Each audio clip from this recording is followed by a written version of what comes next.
Biola University, and welcome to Tory Conference!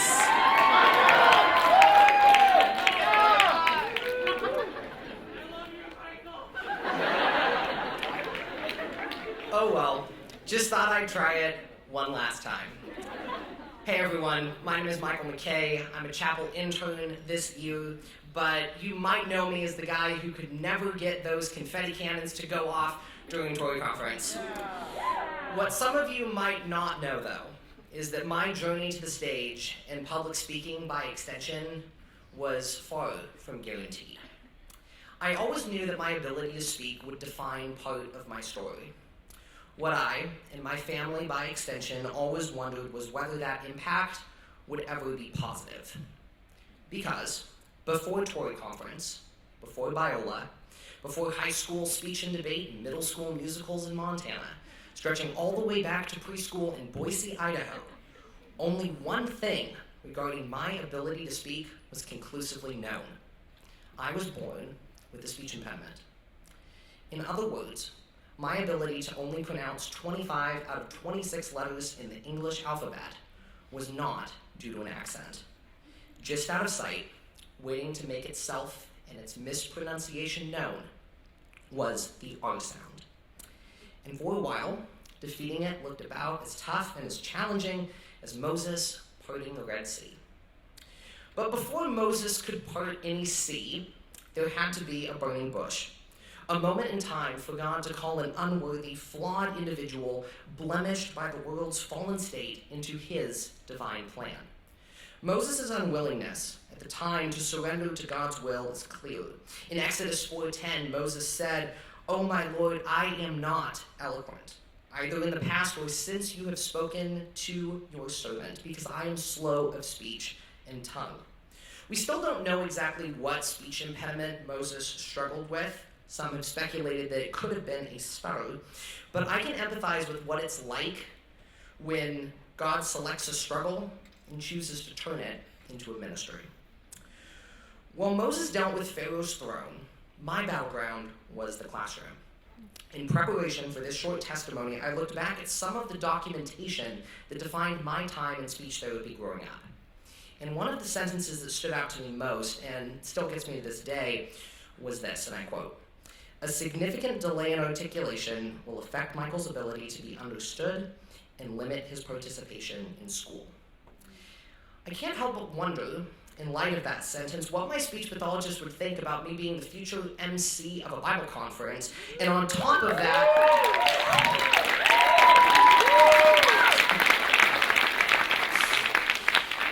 and to top all of that, one that was named Tory Conference. It literally had multiple instances of the letter I was trying to avoid. God, you could have at least given me Missions Conference. Back in those days, we were ecstatic if I could just raise my hand and answer a question in class. It was a struggle, to say the least. In this season, I described my journey to refine my ability to speak as climbing a mountain, particularly Mount Everest. And sticking with the analogy, I felt exhausted even before I made it to base camp. But in my moment of tiredness, God did what I couldn't. Without God, I could have easily convinced myself that I was defined by the documentation on my speech, that my speech therapy wrote many years ago. But frequently throughout the Bible, God restores those who are broken, walks alongside those who are burdened, and empowers the individuals who feel buried underneath their struggles. The same God who walked alongside Moses, gave strength to David in the midst of an impossible battle, healed the leper and the paralytic, also walked alongside me. Well, it would make the story more exciting to say that it all went away, that my problems were miraculously cured overnight. They were not. I still had 4+ more years of speech therapy in front of me at this point. What mattered is that God redefined what my life was all about. It wasn't about being understood in a classroom or in the public square. It was about understanding more of Him and His awesome power. In my freshman year of high school, I took a leap of faith.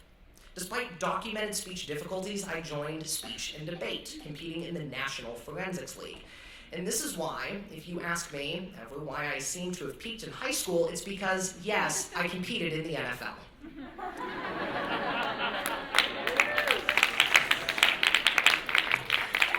But truthfully, choosing to walk into the classroom, my battleground, voluntarily over the weekend was a monumental step. And one that I could have never taken without God. 4 years before my entrance into speech and debate, I was ready to give up, and God had a different plan. During my sophomore year, I became the first student in my school's history to qualify for speech and debate nationals in extemporaneous speaking in Birmingham, Alabama. In NFL terms, this competition was the Super Bowl. Being able to compete at that level was a dream come true, and one that I could have never imagined or achieved without him. But my struggle wasn't over. In my first meet of junior year, a judge of mine walked up to me after my speech. "You did great," she said, "but you have to tell me, where did you grow up?" I was a little concerned at first.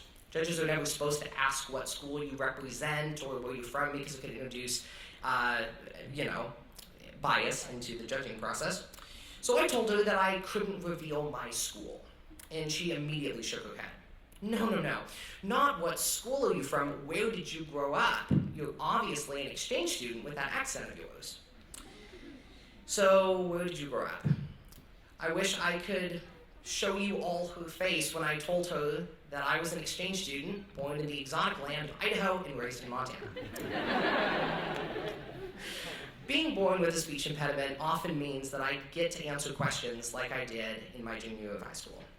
The ability to pronounce all sounds correctly and subconsciously is something that I've never been able to experience.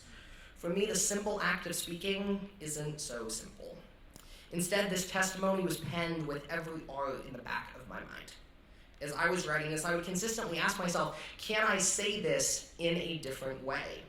One that maybe doesn't have so many difficult letters? It's easy in these moments to pine for normalcy. But that wasn't what God planned for my life. My speech impediment, if anything, has given me opportunities to speak publicly that I could have never dreamed of otherwise. My senior year of high school, I had the opportunity to deliver a speech on the TEDx stage, inspired by my time competing in high school speech and debate while overcoming a speech impediment.